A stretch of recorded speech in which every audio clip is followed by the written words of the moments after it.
that's basically all he did for, like I said, almost a year. So it was a huge story, and after it was published in the school paper, it was picked up in, other newspapers, and ultimately it made it out into the mass media. And of course, Subway, the Subway Corporation, if that's what it's called, was thrilled because this was great publicity for them. And they hired him to be their spokesperson in the year 2000. And his life was turned around 100%.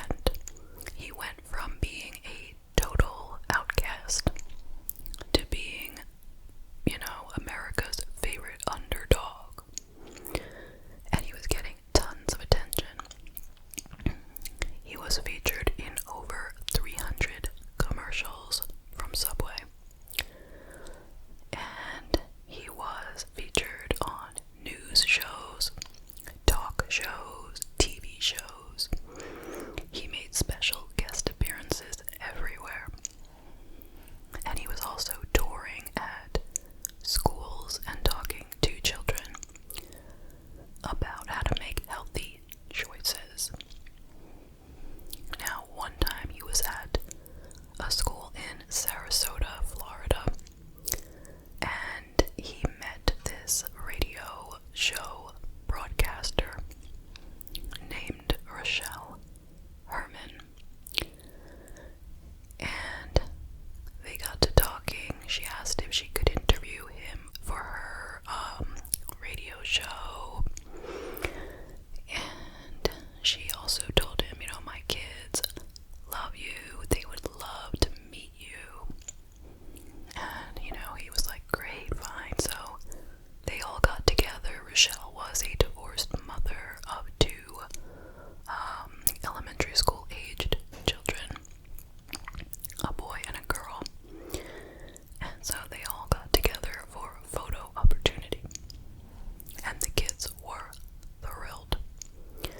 Now, the American Heart Association in the year 2006 asked Rochelle if she could interview him for a televised broadcast, where they would sit on a couch and talk. She would interview him.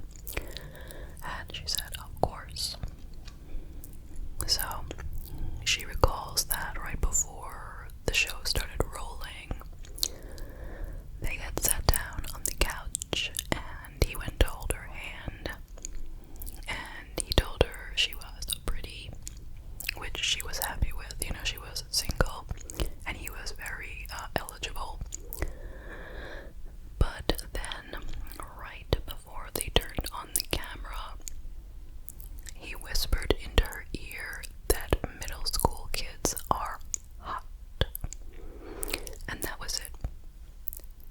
They started running the interview, and she had to block it out of her head. But she was haunted by this statement. And she says she felt it was her duty to, find out more and get him put away if he was a PEDO. But of course, you have to wonder, was she also interested in getting a story for her own radio show? It's hard to say. But regardless, she decided that she would start taping phone conversations with him, recording. And she was trying to get him very comfortable so that he would tell her whatever it was that he was up to. And then she decided she would meet up in person with him because he would probably confess to more in person.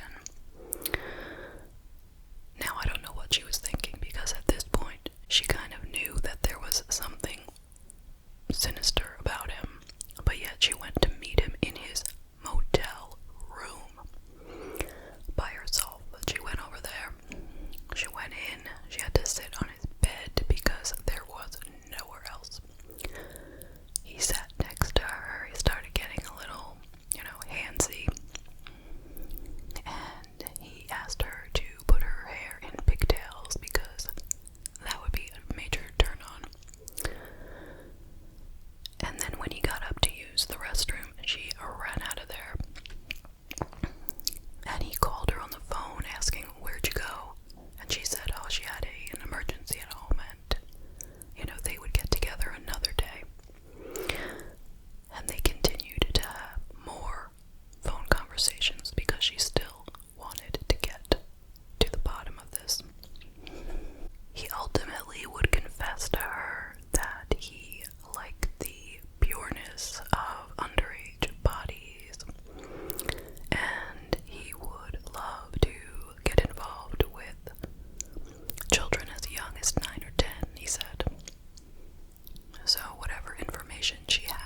was extremely busy. He was traveling all over the place, doing all these speeches and meet and greets and whatever. And she knew that the longer he was out there, the more he was probably hurting children. So she wanted to get him off the street, but she kept going with this, these phone conversations. And it was actually affecting her own life in a big way. Her own children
it seemed that he had set up hidden cameras in the bedrooms of the two girls, pointed at the beds, and nobody knew that they were getting recorded undressing or whatever was going on.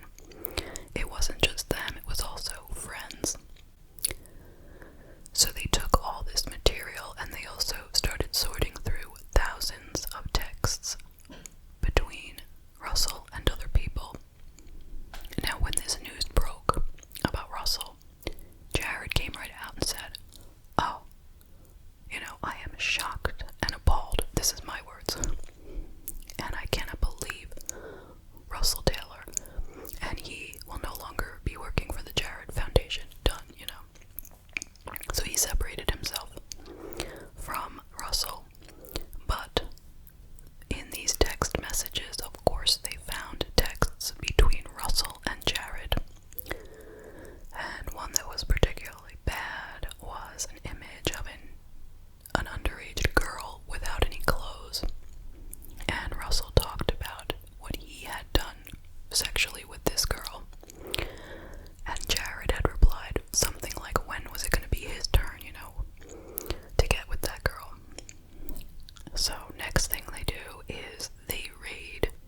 Sex